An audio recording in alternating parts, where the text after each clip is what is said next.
everybody. Welcome to Comics from the Future. I'm Andy. I'm Matt. We're here with Infinity Flux Comics out of Chattanooga, Tennessee, and this is our big show where we show you some of the biggest and best books that you can pre-order by this weekend. If you head on over to infinityflux.net right now, they're all up there for you to pre-order. Start placing your pre-orders. That way, in a few weeks when these books are released, you don't have to worry about it. You don't have to worry about them being sold out, not on the shelf, or scrambling somewhere trying to find them.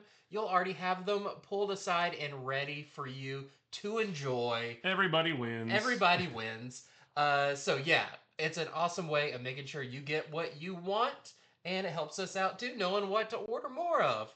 So this is a great show this week. It's a fifth Wednesday for DC, right? I believe so, yeah. At least some of these come out on April 30th, which is the fifth Wednesday of the month. And fifth Wednesday, every time there's a month with 5 Wednesdays, that last Wednesday is always a little bit lighter. Yeah, it's usually where they put their annuals or one-shot specials, that kind of stuff. But it still looks like that didn't slow them down too much. Right. So let's get into it. Starting with our Prime Comic pre-orders.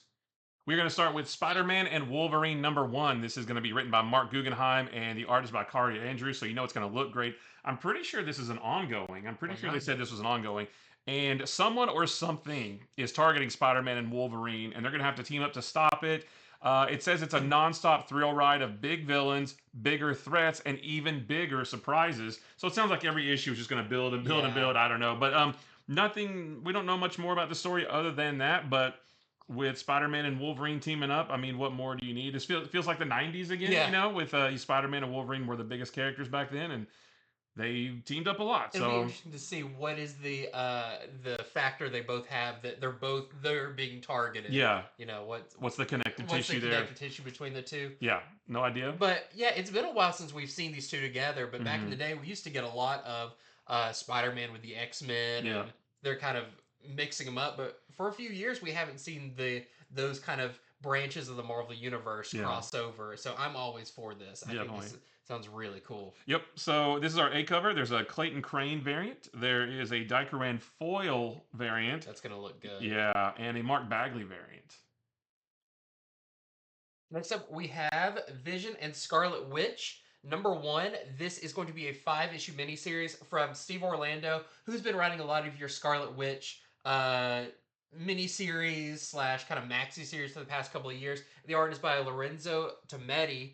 And if you know the previous Scarlet Witch series, you know she had kind of ran this bookstore, but the real thing behind it was it had a back door that was like people who had nowhere else to go. They would open a door wherever they are and they would end up there and she would end up helping them. It's kind of a magic door.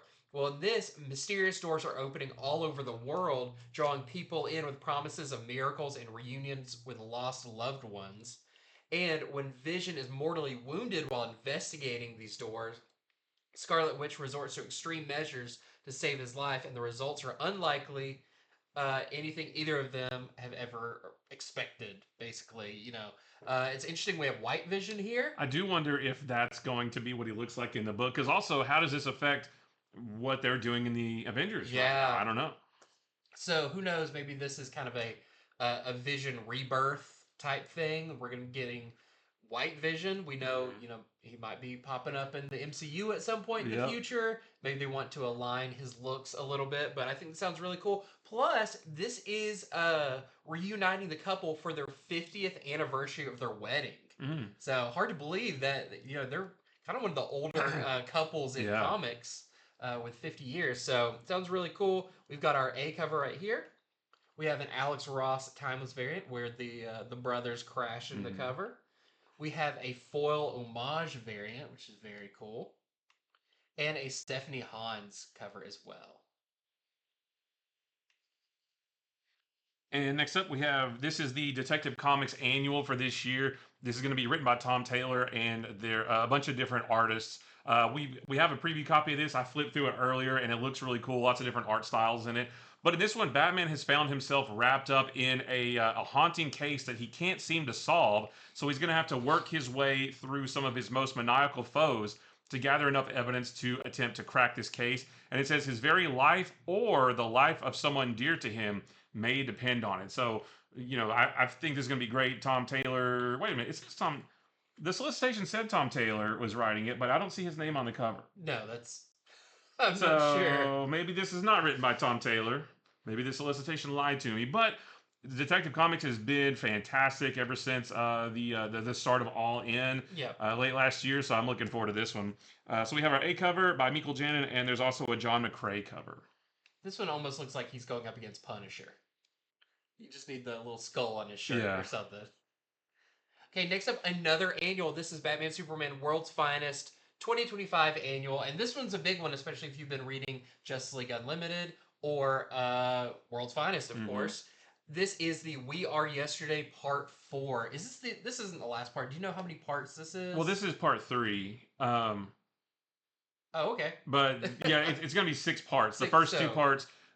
So we've read the first 2 parts of the storyline in World's Finest 38 and Justice League Unlimited 6, and it's a really cool story that kind of harkens back to some classic foes. We won't spoil too much, but yeah, it's a really cool story. So it's going to be, this is the middle point, and then I think it goes back and forth between World's Finest and Justice League for the rest of it.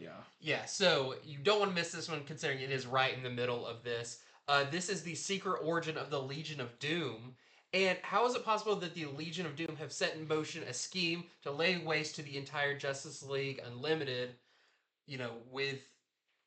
given what we know about them right now? We've read Justice League Unlimited issue number 6 That's right, already, which is a fantastic issue and will give you a lot of answers. Lots of answers in Justice League Unlimited number 6. Won't say anything about it because I don't know that it's...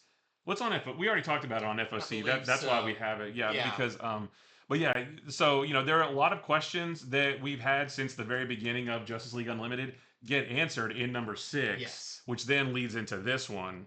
It's all done really well. Plus, here's a really cool thing in this issue. Plus, we are getting the definitive World's Finest telling of John Stewart's Green Lantern origin. Yeah. So that's much like, what other character did we get a World's Finest origin for?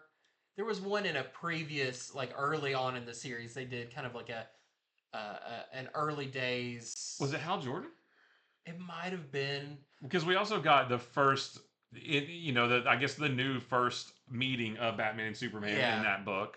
But I love this. They're going back and telling some of those early tales. But for John Stewart, that's really cool. And that's a character whose origin has not been retold 1,000 times. I don't think it's ever been retold, Yeah, so this will be really, really cool. So you see that's why they're putting in an annual. It's a little bit bigger. It's going to be great. And I've heard some folks talk about this crossover with kind of like, oh, I'm only buying one, I'm only buying the other, I don't want to have to buy both of them, which is totally fair. But I will say, having read the first 2 parts, it's a really cool story. Yeah. And it does work really well because... And it does, World's Finest is set in the past and Justice League is in the present, but it works. There is a little bit of time travel there, but it's done really well. There's some cool classic villains. It's kind of stuff that's set up in the past pays off in the present type thing. You see, you'll better understand the 2 parts of the story. Yeah, it's really cool, and it's only 6 parts too, so it's only 3 issues each of each by title. The same writer, right? Also, correct, so it's gonna feel seamless. So we got our A cover right here. We have a Clayton Henry cover, awesome, with John Stewart on there, and his classic costume before he had the little mask and everything. I guess he never really got the mask, but he had more... Well, he started out wearing the mask. He had the mask and then eventually first. He's like, I don't need this. I want everybody to know who I am, and he just took it off. And then we have a Salvador LaRocca with a very classic-looking Legion of Doom. That Black Manta's helmet is extra big. He kind of walks around like this a little bit. Although, it's interesting because Sinestro is in his classic costume, but he never had the symbol on it. Yeah. So that's a little bit of an addition. All right, we have next, this is the Amadeus Cho 20th Anniversary Special. This is going to be a one-shot, written by Greg Pak and the artist by Chris Lee. Takeshi Miyazawa, who is your artist on the current Batgirl series, which looks really, really good. And Jethro Morales, who is also doing something right now, but I don't remember what. I hate that. Remember either. But this is celebrating the 20th anniversary of Amadeus Cho's first appearance. So we're going to get 3 stories in this from different eras in Amadeus Cho's backstory. So we have one where Amadeus, Hercules, and the Renegades It's on the eve of the World War Hulk storyline, so that's going to be really cool. I love that era. There is a return to the era of the totally awesome Hulk when Amadeus Cho was the Hulk. Amadeus and his sister Maddie discover a long hidden secret that might break your heart. I don't know if that's gonna. I hope it's not like a dead dog. Oh, yeah, That would be no. awful. And Amadeus in his Brawn era, which I think that's him now. We just Yeah. haven't seen him in a long time. So it sounds like this one might be set like right now in current day. It says that it tackles a shocking new threat and he emerges in a whole new form. So I'm interested in that. What is Yeah. that going to look like? I mean, I think he looks cool as the Hulk. He looks cool as Brawn. What else is there to be? But Like Braun is like a little bit smaller a little than like smaller. the Yeah. totally awesome I Hulk. mean, he's still, big, strong, muscular, but not just like a monster Yeah. like Hulk is. Yeah, so I don't know where else there is to go. Maybe he like just kind of gets like maybe he's like small like that but green. I don't know.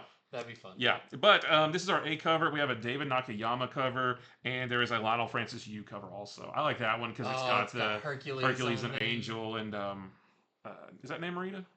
I believe Yeah. so. I know there's one of the Namor is blue, and Right. then yeah, but yeah, the totally awesome Hercules series and Mm-hmm. all that is so classic.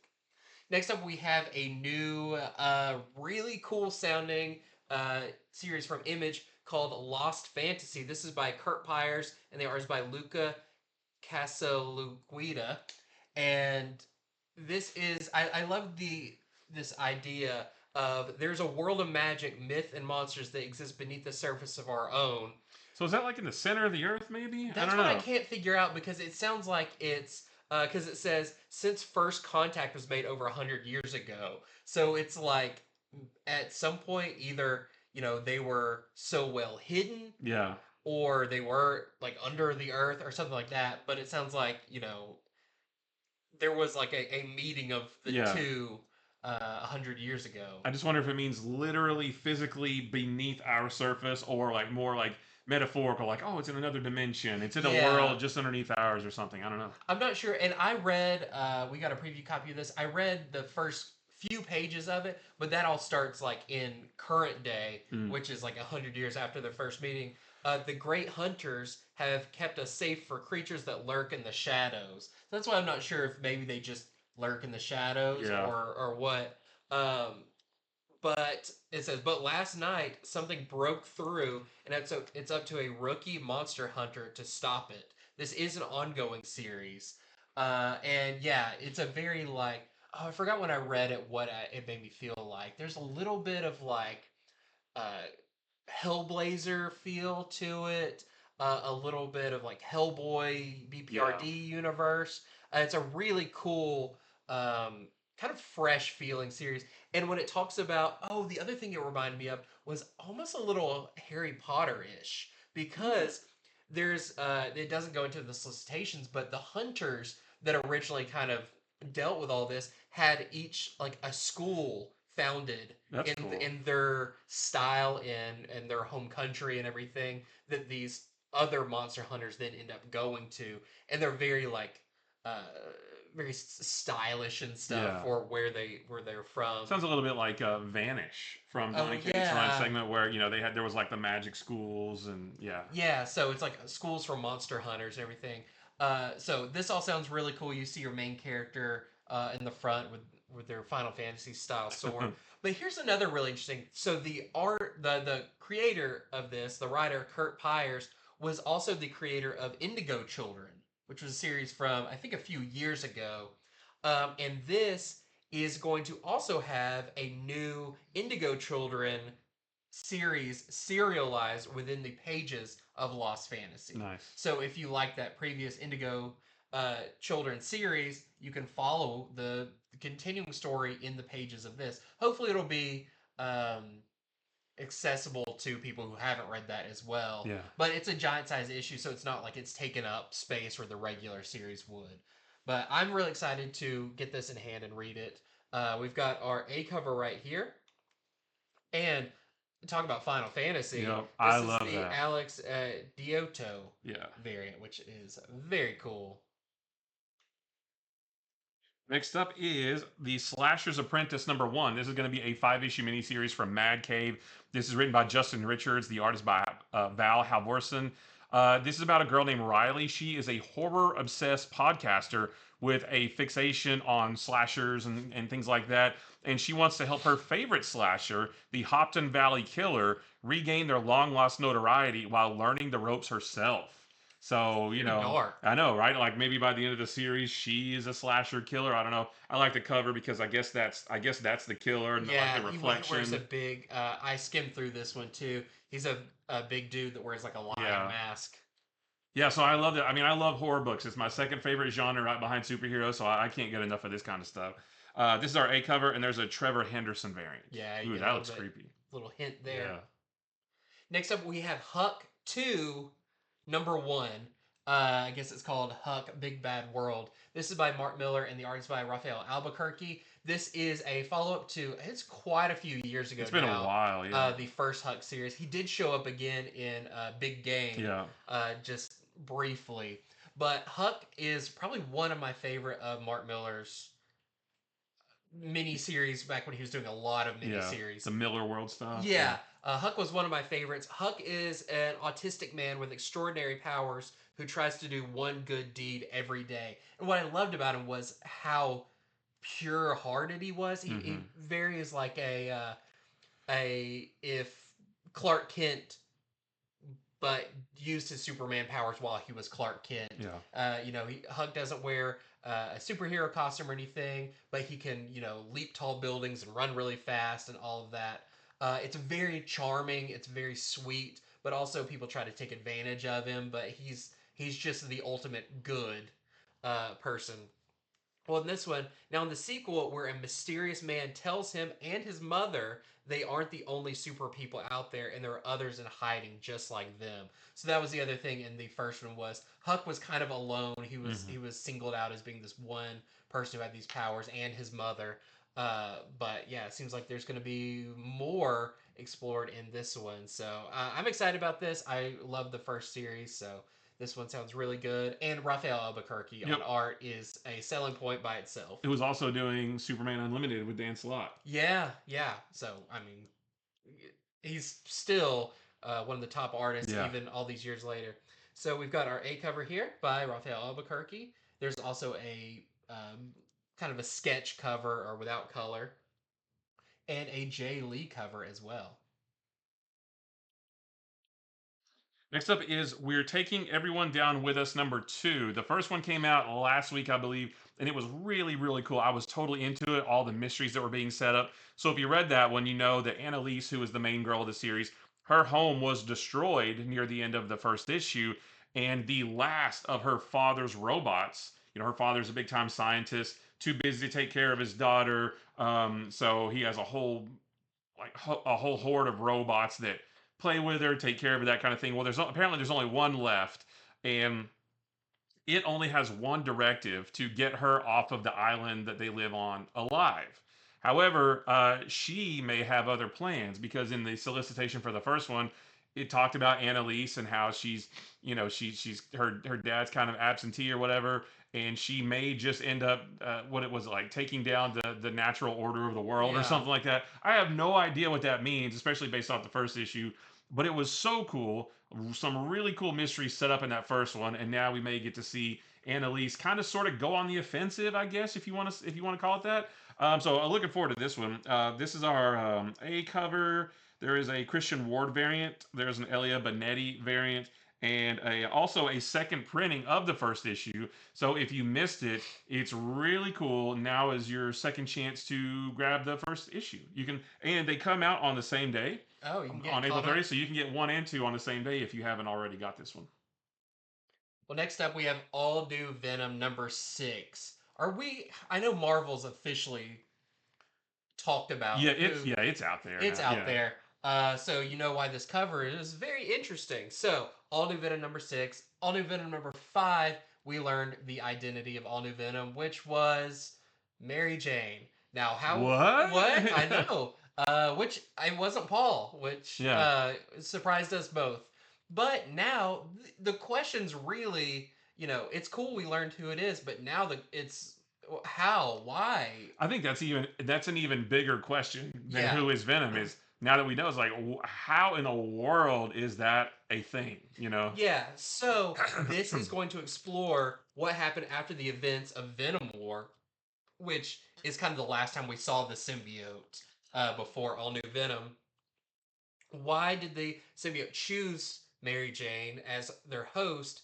And it says Jackpot confronts Venom, and she may not like what she finds out, which I guess she confronts the symbiote without a host or That's what I think something. because Venom, all through Donny Cates and Al Ewing's run, when the symbiote was by itself, it was still called Venom. Yeah. So yeah, and nice job of Marvel throwing us off the scent because me too. There was several folks who read the solicitation for number 6 and it says, but it says Mary Jane confronts Venom. So how is that possible? Well, it must have been like a few months ago Yeah. where she confronts the symbiote, and that's probably when they make their big union or whatever. So you got me, Marvel. You Yeah. fooled me. You fooled me good. And I love Mary Jane, so you know, I was worried a little bit. Once we learn the answer, then is it going to continue to be interesting? I now think it's more interesting. Right. And if Mary Jane's long history with Peter having the symbiote and what that meant and what it meant to their relationship and what it meant,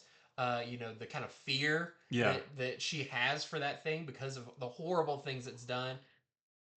We've talked about it. We really hope they address that Right. because does not like Venom or Yeah. what it Yeah. I means. mean, back in the day, she was so traumatized by the symbiote that she didn't even want Peter to wear a fabric version of the black suit. She's like, it reminds me too much. Yeah. You need to go back to the classic. I mean, so yeah, there's like PTSD there almost Yeah. of the symbiote. So now the fact that she's wearing it now is I do hope they address that. There's so many things we hope they address, like, when Peter finds out about this and That's everything, yeah. we hope they get to that. Yeah. But yeah, so I feel like more people now are like scrambling to get on board with All New Venom, which has been a great series so far, with fantastic Carlos Gomez art. I, you know, Hopefully now more people are going to be on board now that they know who All New Venom is to Hmm. find out, you know, what's this all about and what's the future of this series. So we've got our A cover here. We have a Lubera Impossible variant. Which what book? He was in. He was in the Moon Girl 10th anniversary Yes. special that came out this week. Yeah, Yeah. so they're kind of celebrating Impossible Man. We also have this is the big one. This is the Lucas Warnick spoiler variant, which is a fantastic cover to begin with. I love the spoiler cover for issue 5 was an homage to Mary Jane's first cameo appearance. Yeah. Now this is a homage to her first full appearance. Hmm. I hope we continue with that. Maybe get her first cover appearance where she's dancing on Well, stage. one of the covers to number 7 is an homage to the Peter and Mary Jane the marriage issue. Oh, okay. Annual number I think 21 with the heart in the Yeah. background, but the heart this time is Venom, and she's standing with Venom, and then Robbie and Rick Jones and Madame Mask and Luke Cage, they're all there too. So yeah, they're homaging, I guess, covers or Mary Jane appearances. greatest Yeah, hits yeah. type stuff. So yeah, I've already pre-ordered this cover. It is awesome. And then we have a Pete Woods cover as well. Next up is You'll Do Bad Things number 2. This came out last week as well. I've kind of put this with We're Taking Everyone Down With Us because both of these came out at the same time, and I think and they're both really good, kind of a 1-2 punch of really cool indie books from Image. So this is the second issue, and in this one, the bodies are starting to pile up around New York City, and the police are trying to find any connection between the victims. Because again, the main character of this book, his name is Seth. He's a writer who is trying to write a romance novel, but he keeps writing it to where those characters get killed. And the way that he writes, the way that he writes his fictional characters getting killed, that actually is how somebody gets killed in real life. So I don't know how that's happening. So I guess he's the connective tissue, but the police don't know that. So meanwhile, Seth attends a signing for his book and meets an unlikely companion who may help solve his writer's block. Which hopefully not, because if he starts writing a whole bunch, it may be a bloodbath in the city. Who knows? But I really like this one too. Really cool, interesting story. So this is our A cover. There's a Adriano Turtolici variant, and then there's also a second printing of the first issue. So again, if you missed out on the first time, you can grab this. This and the second issue come out on the same day, which is also the same day as we're taking everyone down with us. So you could potentially have 4 really awesome issues of 2 great indie books. Okay, next up, this one we've got to talk about. This is not a single issue. This is going to be a hardcover, but this one I feel like is super important. So this is Dr. Werthless, the man who studied murder and nearly killed the comic industry. This is by Harold Schechter and Eric Powell, who also did the Did You Hear What Eddie Gein did? Yeah. Much in the same format and everything. Of course, Eric Powell, from The Goon and so many other great things. Now, for longtime comic readers, they know the name Dr. Frederick Wortham. Mm-hmm. I just want to say Wortham Yeah. now because of this. Dr. Frederick Wortham, who to comic fans know as the man who said, comics are ruining our children, and they're doing all these violent crimes because of comics. Yeah. That led to a lot of comics being destroyed, and the creation of the comics code came out of this. He wrote Seduction of the Innocent. Seduction of the Innocent, which was, had very little truth in it, Right. but although I will say now that, I mean, of course I've been a parent for a long time, but as a parent now, reading some of the old school EC stories, I kind of get it. I mean, I don't know that I would, especially back in the 50s when everything was way more innocent. We weren't so desensitized to all this kind of stuff. I do kind of understand. I could see me as a parent in the 50s. My son's a teenager now, but maybe when he was like 10, I wouldn't want him to have read maybe some of those EC horror stories. Not trying to defend that whole thing with the censorship of comics and everything. I do kind of get it from the perspective the of a parent. reaction was very was a little overboard, but if you do see some of those covers, you're like, I probably don't want my 7-year-old reading these. Yeah. But here's the thing about this, which I love. This is going to take kind of a bigger look at this man. So he's reviled by comic fans as a witch hunting zealot who stirred a panic among parents of America for his own self-promoting purposes. That's kind of the comic side pitch of it. But did you know he was also a renowned psychiatrist who, among other accomplishments, opened a clinic in Harlem for disadvantaged African American patients and played an important role in the desegregation of nation's schools? So we see him as this like enemy of the comic world, but he did some really great things that are overlooked because of this one very public trial and everything. Yeah, it's interesting too because I mean, hey, he did some great stuff. Maybe he's not such a bad guy, but if somebody, if somebody kills somebody else but then helps an old lady across the street, that was a nice act, but they still did a bad thing. So it's just like it's really interesting. Like maybe he's not as bad, or maybe he did it just to gussy up his image. I don't know, but it's gonna be a good read. It also says believing that murder could be abolished through a proper understanding of the mental and social roots of criminal violence. He took a generally humane approach to some of the most notorious homicidal maniacs of his time, while simultaneously exploiting their stories for his own commercial ends. Every time he does something good, he kind of does something bad. He does good things, or at least that sounds like it's a good thing, but maybe there's kind of a selfish reason behind it. Yeah, so sounds like he was a human. Right, But I can't wait to read this, this story in the comic format by, told through Eric Powell's art and everything. I think this is going to be one that, if you're a comic reader, is going to be a kind of an important read, or something to maybe understand. Yeah. Especially if you're a fan of like comic history and how comics grew and changed and evolved over the years, which I love the history of comic books. So this is right up my alley. I can't wait to read this just because of how complex it is, So this is a hardcover. It's going to be $29.99, and it's going to be awesome. And hopefully we'll talk about it when it comes out. I don't know if we'll get to read the entire thing in a couple of hours, but this is definitely one I'm adding to my bookshelf. Yeah. Next up is the Power Company Recharged. This is a one-shot, and this is going to be written by Brian Edward Hill, the artist by Kerry Randolph and Aletha Martinez. So this is spinning out of the events of both the Black Lightning miniseries, which I think is over now. Yeah, I think it just wrapped up. It's Yep. about to or something. And also DC Power, Rise of the Power Company. That was another one-shot from a few weeks back. In this one, Josiah Power and Jefferson Pierce, who was Black Lightning, they lead the newest iteration of the Power Company with a new purpose of rebuilding humanity's faith in heroes while fighting back against the rising anti-metahuman movement, which all started because of Amanda Waller and all the stuff that she did from Beast World, leading all the way into Absolute Power. I mean, she really like kind of messed things up for metahumans. And for their first mission, the Power Company dispatches a Jace Fox Batman, the Signal, and Vixen to investigate a serial killer that's been hunting metas in the streets of Atlanta, Georgia. So yeah, really cool. If you've been following on with those other two books, I definitely picked this one up. We have a preview copy of this. I flipped through it. It looks really cool. Yeah, a lot of cool Jace Fox Batman stuff in it. Yeah, and I'm just interested in that story of, because DC's always been like, we have godlike heroes and everybody loves them, whereas Marvel, like the public is sometimes a little bit mistrusting of heroes.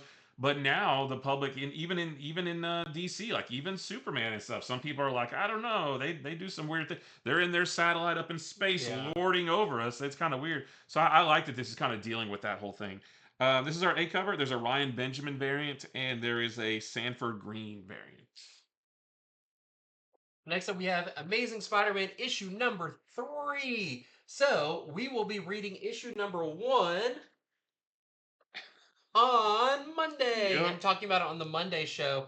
Very excited. So a lot of the stuff that we've been talking about with the solicitations for this, we don't quite understand, how all that comes about. We know that some kind of villain is going around supercharging some of Spider-Man's villains, but also maybe Spider-Man himself is kind of supercharged. Yeah. It does say Spider-Man spins out of control when the past and present collide, just when an old foe obsessed with him gets the sword-stabbing jump on Peter and his girlfriend Shay Markin. So we know Hobgoblin is playing into this a little bit. He's on a couple of these covers and everything. So we will report more and maybe understand a little bit more on Monday after we read the first issue. But I'm excited about it. Art looks phenomenal. Yep. And I'm ready for a new era of Amazing Spider-Man. So we've got our A cover right here. We've got this Alex Maleev cover. We've got an Ed McGuinness Itsy Bitsy variant, which might be one of your new villains. Yeah, who is that? I think that's Itsy Bitsy. Who's Itsy Bitsy? I don't know. A new villain. Yeah. We do know that the first issue also has a new villain called Hellgate. Yeah. So maybe this is introducing a lot of new characters. And then I love this Rose Besh cover. Yeah. I love just Peter looking happy, just munching on some food on a stick. That's food is always best on the stick. Yeah. Next up is G.I. Joe, A Real American Hero, Duke, number 1. This is the next in the line of silent missions, one-shots. We already had Beachhead. Jinx comes out next week. We also got Roadblock. I think we already talked about that one. And Spirit, yeah. And then now we've got Duke as well. This is written and drawn by Wes Craig. And in this one, Duke treks through a cobra-infested terrain to find his target, a traitor who has joined the enemy. So it sounds like maybe somebody defected from G.I. Joe and Duke's coming to get them back. But can Duke do the unthinkable to complete his mission? So maybe that person has some G.I. Joe secrets that he doesn't want to get in Cobra's hands. And if that person won't come back, maybe he's got to do what he needs to do. Again, this is like kind of like the silent interlude issue of G.I. Joe, Real American Hero number 21. That's what all of these are. It's kind of homaging that. So there's no dialogue whatsoever, and it's just a one shot. But it should be cool. I really like Duke, so I can't wait to see him in this. This is our A cover, and we have a Jorge Fornes variant. The Beachhead was really good too. Yeah. So, and I'm looking forward to reading Jinx. Next up, we have more Essential Comics, starting with the Nacelleverse, The Great Garloo, number 0. This is a one-shot from the Nacelleverse, which encompasses Biker Mice from Mars, Sectars, all of those fun things that Nacelle now has the rights to. And the Nacelleverse kicked off with a story about Garloo, who is an orphan alien who was just trying to find his way in the big galaxy where he ran across a lot of the other characters, uh, uh, Roboforce and Biker Mice and all of that. Well, this is kind of wrapping up the first year's worth of stories as Garloo, uh, he's found his home on Earth, but he must find out not just what makes him good, but what makes him great. And thus you get the name Great Garloo, which was an old big toy Yeah. that was really fun and stuff. This is a 40-page odyssey, guest starring the Biker Mice from Mars and a literal cast of thousands, whatever that means. But I think this is really fun. I like all the Nacelleverse stuff. I love anything playing off of the classic cartoons. We know we're getting a TV show of RoboForce and Mm-hmm. Biker Mice from Mars. So yeah, this stuff keeps coming and it's all really fun. This is your A cover by Cano and an Adam Polina cover as well. I think we're also getting Cowboys of Moo Mesa show. Nice. Yeah, because they just released some concept art from that. Uh, yeah, Bring back my childhood. yeah, Yeah. really fun. This is Godzilla Here There Be Aliens #1. This is from Frank Thierry and Angel Hernandez. Now, it says that this is a fully standalone miniseries, but it's also the epic conclusion to the Godzilla Here There Be Dragons trilogy. So, if you haven't read that, you can still read this. But if you have read that, then this is the ending of all that, the other bookend, I guess. So, in the middle of the 20th century, Americans everywhere are terrified by strange lights in the sky, but the UFOs they see, they're actually the Zillion invasion force who have been attempting to destabilize the planet with the help of kaiju from outer space. And I guess Godzilla's going to come in and shoot them all down with his atomic breath, every single one at a time, right? So I guess maybe we might. I haven't read the Here There Be Dragons. Didn't you read the first I couple? did, yeah. I really liked it. It was a really cool like shipwreck story Yeah. of some explorers out that ran into Godzilla. Yeah, so this sounds really cool. So don't miss out on this if you're a Godzilla fan. This is our A cover, and then there's a Hernandez. I believe that's your interior artist right there. Next up, we have It's Jeff. It's another one of the It's Jeff. It's funny because it's called It's Jeff Week. Yep. Like Shark Week. But this is collecting Kelly Thompson and Gustavo Duarte's issues 25 through 36 of the It's Jeff Infinity comic from the Marvel Infinity app. So this is also starring X-Men, Spider-Man, Hulk, and more. Plus, it collects the Jeff Week Infinity comic 1 through 5. So it's funny how they're releasing these not as like issue 1, issue 2, issue 3.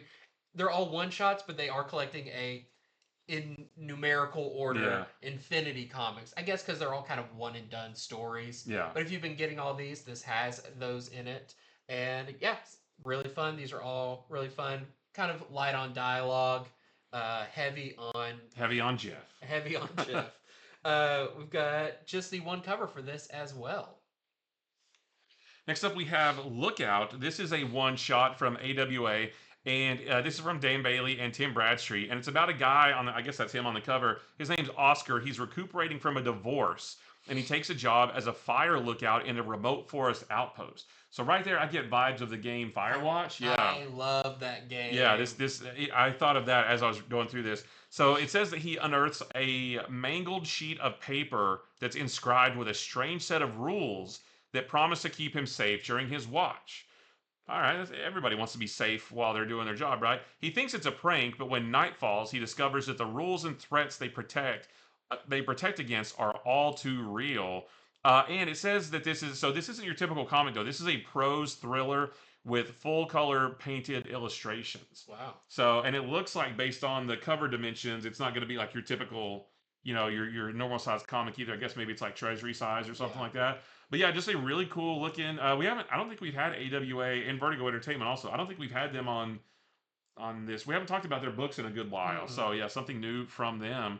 And yeah, so I love the idea of this, a little bit supernatural in the middle of the dark woods, fire towers. I like watching YouTube videos of these guys who stay overnight in fire towers that have been converted into like Airbnbs or something. Like I love that kind of stuff. So I can't wait for this. And this is our only cover. Well, next up, this is exciting. Ultimate Wolverine #5. This is going to be your introduction of Ultimate Sabretooth. And who knows what Ultimate Sabretooth is in this. Especially when, does he have a past with Wolverine? Yeah. Does he uh, is this their first time meeting? Is that going to spark some memory in Logan's mind about a potential brother or somebody, whatever Sabretooth is in this? So it says mysteries of Ultimate Wolverine's past are revealed when Sabretooth enters the fray. This also has art by Alex Linz, who is the artist on Plastic Man No More, which was awesome. Mm-hmm. So it feels like this is getting kind of a little guest art for an issue or so. Uh, at first, when I saw this cover, I was like, "Is that Ultimate Werewolf by Night?" Because Yeah. it very much has that Well, look. right, and and we saw this cover a long time ago, and it said Ultimate Sabretooth. I'm like, oh, I guess in this universe, Ultimate Sabretooth is more kind of like a Wolfman Yeah. looking thing, but Yep, we've got some variants, and there he is. Yeah, this is the Lionel Francis Yu Ultimate Special variant, which he kind of looks more just like a Mountain Man. yeah. So which is it? I don't know. Or he's hidden in shadows in the other How cover. hairy So is his face? yeah, I don't know. Or does he turn into? Is he like a werewolf in that he becomes more feral? Oh, I don't know. does he do a Kamehameha? Right? Maybe. Yeah. Maybe. We will learn all of this and more. Does he use beard oil in that beard? It's I don't know. luscious It to is. be such a savage. Yeah. He's looking dapper. He has to twirl that mustache to get it to come out like that. I can't wait for this. This is one of the best Ultimate series so Yeah. far, and we've only had a couple of issues. This is, like I said, your Lionel Francis Yu cover, and there's a Simone DeMeo cover as well, which Like that one that's too. really cool. Yeah. Next is X-Men number 16, and in this one, a new group of enemies emerge, calling themselves the X-Men. And that's them on the cover, I'm assuming. But they're sponsored by 3K, which is kind of like the group that's been looming in the background for this whole series so far. And I'm kind of wondering if this is maybe revisiting the plot point from early in this series of 3K. It was determined that 3K figured out how to activate X genes in people who don't have them, because somebody they found a mutant, but the person wasn't born that way. It's like, I don't know if they were implanted with an X gene. I don't know, but it's very goes against the grain of of what we know about mutants, and so it's almost like artificial mutants.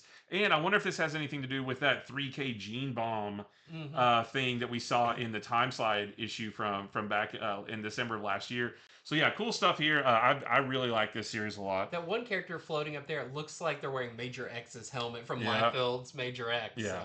So, it'll be cool to learn about all these new characters. Yeah, for sure. So this is our A cover. There's an Alex Ross Timeless variant. Miss Marvel's not in this, I don't think. And then there's a Russell Dodderman variant with Cyclops and all his looks making the X. Do you remember when he had the ball cap and like the belt and jeans and stuff? I don't remember that. I forgot which series that was. But I want that look back now. Yeah. And I love on the far left is the Age of Apocalypse Apocalypse, with the hair. Man, great stuff. Yep. Next up, sadly, it is the last issue of Question All Along the Watchtower, issue 6 of 6. But this was always intended to be a mini-series, so I can't wait to see the full, conclusion of the story. It's just a bummer that it couldn't go the way of Poison Ivy and Green Arrow, where it got extended, but because it's awesome. I also want to know, where is Question going to show up next? Maybe even in the pages of Justice League Unlimited would be awesome. But not a whole lot to say here. If you've been reading it, don't miss the final issue, because it's been one of the best books coming out. And yeah, I'm very excited. What will Renee Montoya do? And does she even still want this job after all of this? She's like, I quit. Yeah. This is too much. Day one on the job, and it all went bad. So here is your A cover. There is a Fornes cover. There is a Dennis Cowan. That's nice. And an A.L. Kaplan cover as well. This is cool. So this is Transformers #1. It's a reprint, but it's not in our reprints or new printing section, because this is a sound chip edition. And it's also, I guess maybe it's just the symbol isn't going to be in foil. So it's just a reprint of #1, but it has the transforming sound effect sound chip in it, so that when you open it up, it makes that sound. You got to do the impression. I don't think that comes through on the mic, so I think the noise canceling turns that off. But So, we had ones like these before with the Justice League Godzilla Kong, where we had Godzilla and Kong's sound. So now Image is getting in on that. So yeah, you're gonna open up and you're gonna hear the transformation sound, and then you're gonna read the very awesome Transformers #1. And anytime a transformer transforms in it, you have to close it and open it to Right, make the sound. right.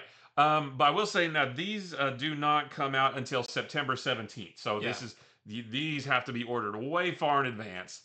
But we had to talk about them because it's just so cool. So this is the Optimus Prime foil version. There's also a Starscream. Well, really, it's just Autobots Decepticons. I don't know why they say Optimus Prime and Starscream. And then on top of that, there's a Void Rivals #1 reprint sound chip edition. This says Jetfire, but I don't know why they're saying that. Unless they're on the back or something. Maybe. Now this is also going to have a Transformers transformation sound chip in it, but the solicitation was very explicit to say it's a different one. Than the one in the Transformers, which if you ever watched the cartoon, there was a few different. It always sounded the same, but maybe like played almost backwards or something. But so it's going to be the same kind of thing, but it will be a different sound. So you don't have to worry about getting the same sound twice if you get both of these. But yeah, really cool. I loved the Godzilla and the Kong ones; those are so fun. I don't know how long they last. When you get cards like that, they never really last that long. But it should be cool to hear those. I love that sound though. Yeah. So I can't wait to see it in comics. I want them sometime to do one that has the going to commercial music. Yeah. Yeah. Then the little whatever. Yeah, I want that too. Yeah. And these are going to be $19.99 each. And again, come out way out in the middle of September, but it's going to be awesome. Yeah, you got to place your orders early for these. Next up, we got continuing stories, starting with Deadpool kills the Marvel Universe one last time. I really like the first issue of this. It wasn't just watch him do it again. There's some weight to it because Deadpool definitely feels a weighty conscience at this point for killing everybody and everything, to where he's very lonely now, but he might have a chance to kind of balance that out with something good, a good mission that he can accomplish. And in this one it says, why is this universe's version of Shield dressed like Hydra? Probably because they're Hydra. Yep. Plus Capwolf. So yeah, I'm looking forward to this one. Cullen Bunn taking on Deadpool one last time. Really fun. So this is your A cover for that. And I did not get the artist name on this one. It's just a variant. It says, yeah, you're right. It's on there. Next up is Bitterroot, the next movement #2. #1 came out this week, I believe. We didn't get a chance to read it because our books came in late.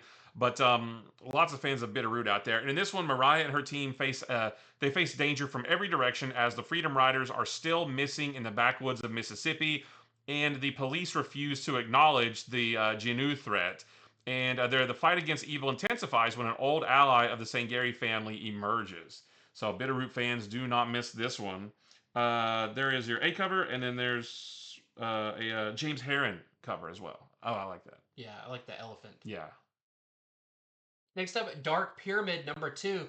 #1 came out quite a few weeks ago, so it feels a little bit longer in between issues for this one. But I loved issue #1.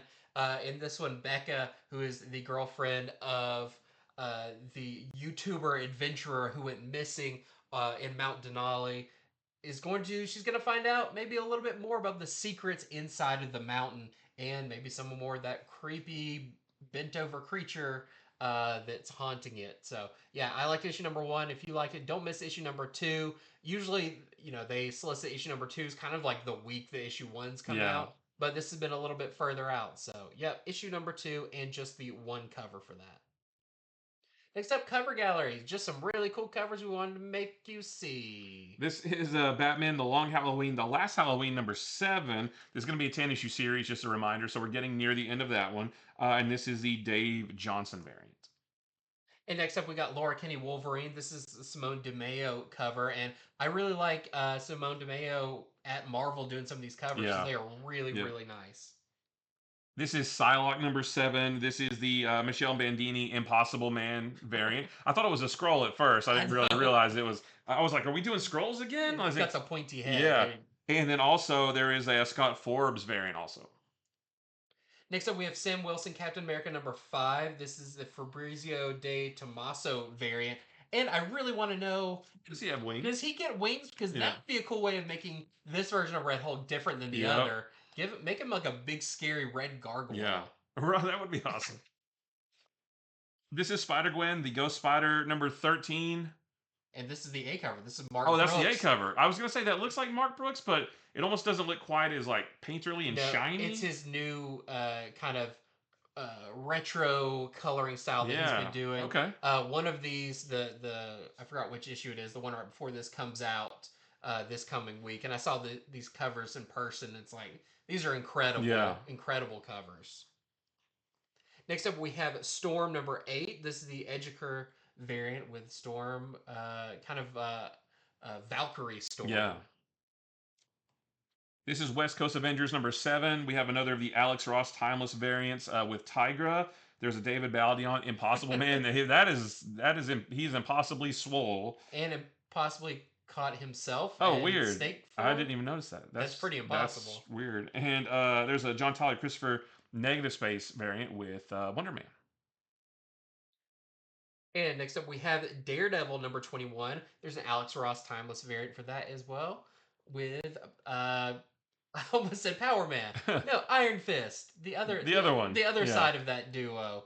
So yeah, I thought he had done that character in the previous run, but hopefully if you've got the previous run of all the Alex Ross ones, you can continue to build out your roster. Yeah, which I'm gonna do. I was hoping, you were hoping it was over. I was hoping for some light weeks, but I was just, and I don't read several of these books, or I don't collect them. So now I've got to order a bunch of books that I don't normally collect, but I can't pass these up. Yeah, once you miss them, you miss them. Mm-hmm. Next up, we have Bookshelf. There's some fantastic collected editions coming out. Starting with, this is the Superman Adventures Compendium Volume 1. So this is going to be $59.99. This is going to be the first of 2 volumes, and it collects Superman Adventures #1 through 28 from back in the 90s, Superman Adventures Annual #1, the Batman Adventures #25, which is the animated Superman's first appearance in comics, and a few other stories as well. So just I love Superman the animated series. Yeah. I love the aesthetic. I love the sound when he flies. Such a great version of Metropolis. Yep. And I've already pre-ordered this because I can't wait to check it out. I had some of these comics when I was younger too, and I would just like reread them because I love the art style and it's so bold. Yep. Very cool. Next up, we have DC Finest Metamorpho, the Element Man. This collects the classic Metamorpho stories by Bob Haney. And, of course, the fantastic art of Ramona Fradon, who just passed away a year or so ago, who I mostly know from her amazing work on Aquaman, but she was really known for Metamorpho and Aquaman. And, yeah, this is going to be really cool. Collects issues from Brave and the Bold and the Metamorpho 1 through 17 issues of Justice League of America. So, we're going to be getting Metamorpho in the new Superman movie. So if you don't know much about him, check this out. And this comes out about which one? Superman comes out first, right? Yeah. This only comes out about three or 4 weeks before the Superman movie, so you could grab this, bone up on some Metamorpho, then go see him on the big screen. Yeah. This is gotta make some notes. This is Batman Detective Comics, the Volume 1 trade paperback. Now it's Volume 1 because this is starting with the all-in stuff. So this actually collects Detective Comics number 1090 through 1096. That's Tom Taylor's first story arc in Detective Comics. So that's why they're calling it Volume 1. But this is another thing. DC's starting to release hardcovers and softcovers at the same time. Yeah, I love that. So the hardcover is going to be $29.99. The softcover is going to be $19.99.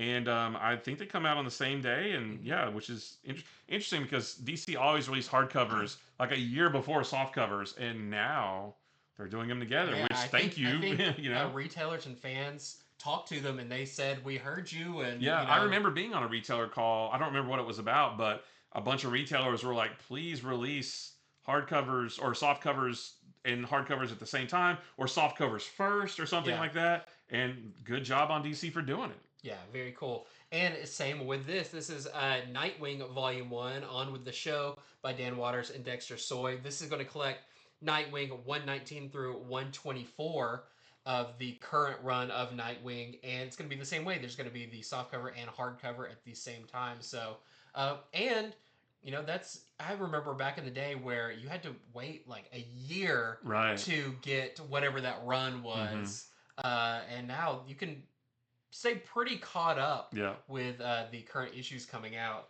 So once again, this is the paperback that's going to be $17.99, and I believe the hardcover is Probably $10 more. ten Yeah. bucks more. Yeah. Is usually Something what like it that. is.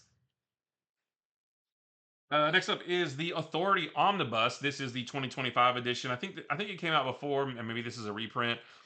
This is going to be $125, and it collects the Authority 1 through 29, the secret history of the Authority 1 through 5, and several more stories with the Authority. So if you want to, get a little bit of knowledge on the Authority, because I don't, are they still going to be in the DCU or Yeah, Engineer's going to be in I Superman. know, I know James Gunn said that originally, but then plans change, or maybe he it never intended. I don't know. But if you want to know about the Authority, you can grab this omnibus right here, and yeah, $125. Next up, I've got to talk about these every time they come out because I love these. This is more of a manga, but this H.P. Lovecraft's The Color Out of Space. They've done At the Mountains of Madness. They've done The Hound and other stories. They did Shadow over Innsmouth. This time we're getting Color Out of Space, which is one of the most classic Lovecraft stories of a thing that falls to Earth. Maybe it's an asteroid, maybe it's something else, on a farm outside of Arkham, and it starts making the vegetables and stuff grow giant, but they taste horrible, Ooh, and it starts to affect the animals there. And eventually it gets a lot worse, but the thing radiates and kind of oozes a color that no one has ever seen before. weird. Yeah, super cool. If you saw the movie, there's a Nicolas Cage movie, Color Out of Space, that is crazy and it's really cool. I really like it. Oh, I've heard of that. Yeah, Yeah. but Is don't miss that out is on. that this Yeah, based on this? yeah. Oh man. So this is awesome. I love every one of these. The art is incredible in these. It's going to be 14.99, which is actually on the cheaper side of these. Hmm. So a lot of them are like almost $30 for some of the longer ones. But don't miss out on these because they sell out really quick. They don't get reprinted very much, and some of my favorite manga graphic novels they've been doing. So yep, and of course just the one cover. Next is the Adventures of Spawn Complete Collection. This is going to be $9.99, and it says Complete Collection. There was only 2 issues. It's I the sure hope it's right. complete. It collects the director's cut edition of Adventures of Spawn #1, and then also #2. And this is kind of like, what if Spawn had animated adventures in the vein of Superman Adventures, Batman Adventures, that kind of thing. In this story, if you haven't heard, I've not read this, but it sounds really cool. Al Simmons takes on the mantle of Spawn X, joining forces with the Redeemer and the mechanical Omega Spawn, and together they face infamous villains determined to prevent them from seizing the notorious 13 relics of ruin. There's also going to be a 22-page story about the Flebiac brothers, showcasing the crafty minions as they finally break free from limbo, and it also has behind the scenes pages that expand upon the story, creative team interviews, a look at the creative process. Yeah, all that for $10. Yeah. So that's gonna be really cool. I'm looking forward I to seeing love this. this. Like, it feels like every week we're talking about a new Spawn collected edition of an older Spawn Yeah, series that for so long, like, none of that stuff was collected. And, yeah, if this was 2 issues long, you would find issue two, but not issue right. one, or it'd be expensive or something. But they are really going back in the vaults and reprinting and putting these all out in a really nice way. We're getting one of them this week. I don't remember which one it is, coming out Monday. Yeah. But there's one of our first kind of smaller collected editions that I'm looking forward to. I guess they're gearing us up for that Spawn movie that's definitely Ooh, going that's to gonna happen. can't wait. Coming a summer. Yep. Uh, Next up, we have new printings. Just a couple of cool new printings, starting with Sonic the Hedgehog, or DC X Sonic the Hedgehog, the crossover that we've gotten the first issue of so far. But this is a second printing. But the hot one people are going to want is this Yeah. cover. This is the Flash Sonic crossover character cover, which is I'm sure has been drawn a million times online by fans. Yep. But yeah, really cool in there. This is the 5th printing of Mark Spear's Monsters #1. This is the Horror of Dracula, and I love the weathered look. Mm-hmm. You know, that's so people are eating this up. I still haven't read it, but maybe I should grab the 5th printing because here it is. Next up, this is really cool. This is Daredevil Cold Day in Hell #1 of 3. The second printing, the McNiven. This sold really well this week. I also feel like once I could kind of explain to people what it was, Yeah. they were really into the idea. So if you missed out on Daredevil Cold Day in Hell #1 first printing, don't miss out on this one. It's only 3 issues long. So Unfortunately, I know. Now, there's some things you wish were longer or shorter, and this is like, oh, this should be 5 or 6 issues. But yeah, really, really great first issue. and this is the facsimile edition of More Fun Comics #73. And this is the first appearance of Aquaman and Green Arrow? No, I thought this is the first appearance of Dr. Fate. I think it might be, yeah. It says the astounding Aquaman and the gallant Green Arrow and Speedy make their dynamic DC debut among more fun tales of the fun. I forgot that was the cover for that.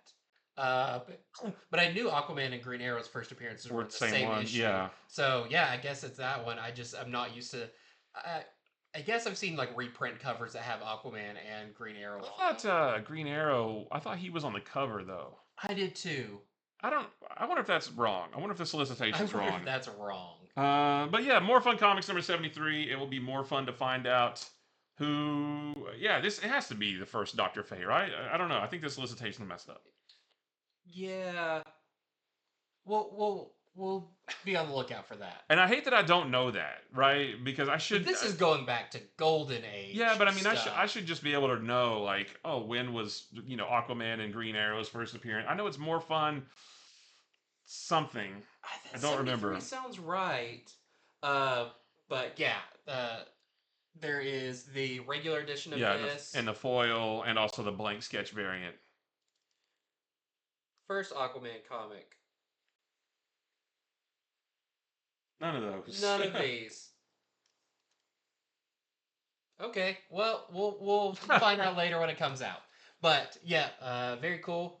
And that is it for Going to the Future. We could have spent the last little bit looking that up, but we didn't.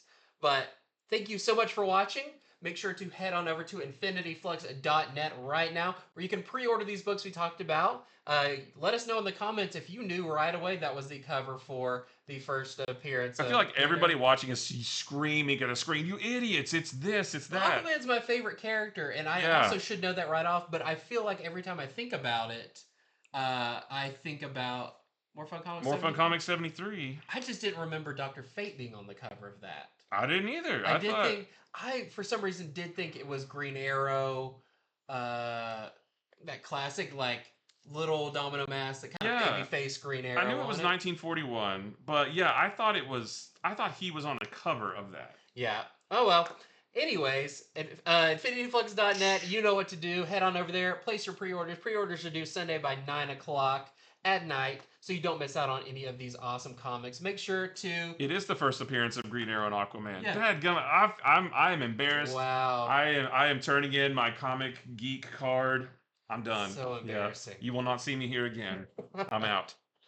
Speaking of which, next week you won't see us. Yeah. Well, we're going to probably end up doing this video a little bit early like we did a week or so ago, because next week we are going to be in Chicago for C2E2. So if you see us there, come say hey to us. We would love that. Mostly come to see me, but if Matt's there too, I guess that's fine. But we will hopefully bring you some cool stuff from Chicago, some videos, and whatever we can manage to find time to do. Monday, we've got some great comics to go over. We've got Amazing Spider-Man #1. We've got Absolute Ultimates Batman. #11. Yeah. We've got Absolute Batman #7, with so many great things coming out. So don't miss out on our show on Monday. We'll be going over these. It is a bit of a smaller week next week, but a smaller week with some big books. Exactly. Yeah. So, your wallet can be ready for the high impact of the comics we're going to be talking about. But thank you so much for watching, and until next time, see ya. We're sorry.